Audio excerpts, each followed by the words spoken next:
این مرد از قرار دادگاه ناحیه کوشانیان درباره مسکون کردن همسری برادرش راضی نیست.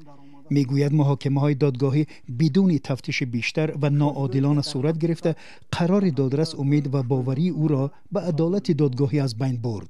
یک چند بار گفتم که محترم судья، جایی که شما مسکون کرده ایستادید و حجره من خودم استقامت کردم، من جای استقامت ندارم. من زن کودک، من صاحب ملک هستم، خانه در این منه. من زن کودکم رو که گرفته بیرون به زندگی نمیکنم هیچ وقت که و در زندگی کند. مثل او شکایت ها از کار سودیا یا دادرسا بارها صدا داده است، اما دادگاه های کشور همیشه کاری خود را عادلانه ارزیابی کرده به تامین ولایت قانون و مستقل بودنشان تاکید میکنند. عبدالرحمن وطنوف دادرس سابقه دار بر این است که برای تامین عدالت دادگاهی دادرسا باید مستقل باشند. یک چیز میخواهم که همه سودیاهای ما باید مسئولیتناک شوند در نزد خلق. من حالی هم هست، مثل یکم پرونده دیدگینده مسئولیت میکنم.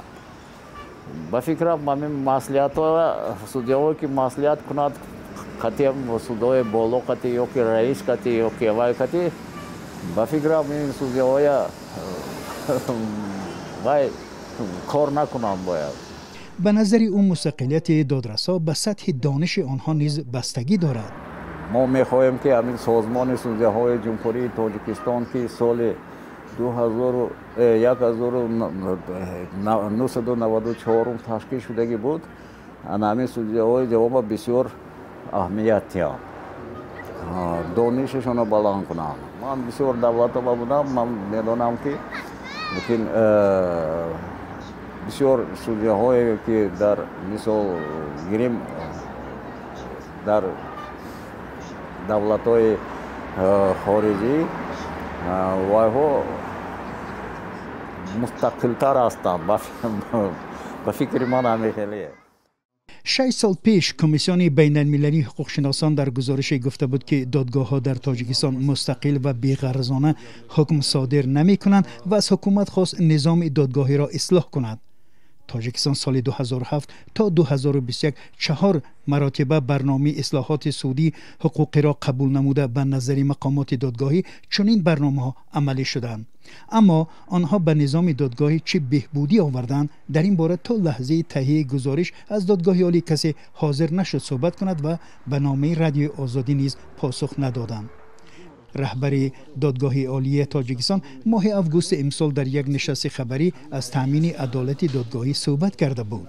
حاضر به‌واسطه محترم جناب عالی هم برای مراجعت شهروندان مسئله گذاری کرده که دوره به دوره فکر کنید پیشترات اگر در یک هفته یک مرتبه میشه و سالهای حاضران یا در یک هفته 2 مرتبه خودی راهبری به‌واسطه قبول میکنن. این به کدام خاطر است که خودی همین مردم محرمانه شفاف است بیایم مراجعت کنن، حجت داشته باشند، یگان ناراضی از یگان سندهای سودی باشد یا حرکت‌های سودی باشد، محرمت میایم قبول میکنیم. خودم باشد یا در درجه موینو خود باشد ما قبول میکنیم و واسه با ما شکایت و ایرادایی که هم دارن در دوره خانم شکایتاشون بررسی کرده میشه. فرهاد آدینای فعال مدنی در اروپا شرح داد که چرا دادرسا در تاجیکستان مستقل نیستند. چون سودیاها را پرزیدنت تعیین و بیکار میکنند. این سبب شده است که سودیاها در تاجیکستان غیر مستقلند. سودها اصلا همش فرمایشی اند. سودیاها نگاه میکنند که پروکرور چی طلب میکنه. یک پرسش سریراهی خبرنگاران آزادی نشان داد که ساکنان درباره کار دادرسا نظری گوناگون دارند. وقتی که حکومت بالایی که فشار آوردن و یا هم نتونستن حکومت طرف سود آمد، سود طرف حکومت را نکی من اینا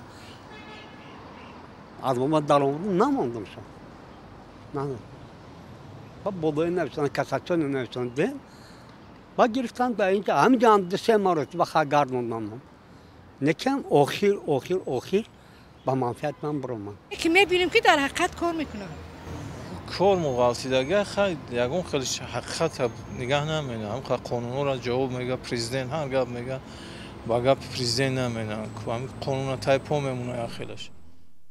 دادگاه‌ها در تاجیکستان در اکثر موارد گمانبران را محکوم می‌کنند و خیلی کم حکمی به اصطلاح سفید می‌برارند. به اصطلاح رسمی دادرسای تاجیکستان در 6 ماه اول سال گذشته 94,000 پرونده را بررسی کرده یگان حکم سفید نبرآوردند. مقامات دادگاه این را بهتر شدن کار مقامات تفتیشاتی، ولی بعضی حقوقشناسان پایبندی دادرسا از دیگر نهاد جانب‌ها ارزیابی می‌کنند. راه نیافتن نزدیکان گمانبران به مرافعه ها و ناروشن ماندن جزئیات بعضی پرونده های پرسر و صدا هم سالهای اخیر انتقادهایی را در کار نظام دادگاهی کشور به میان گذاشته است. دادرسا نه همیشه چنین وضع را شرح می‌دهند.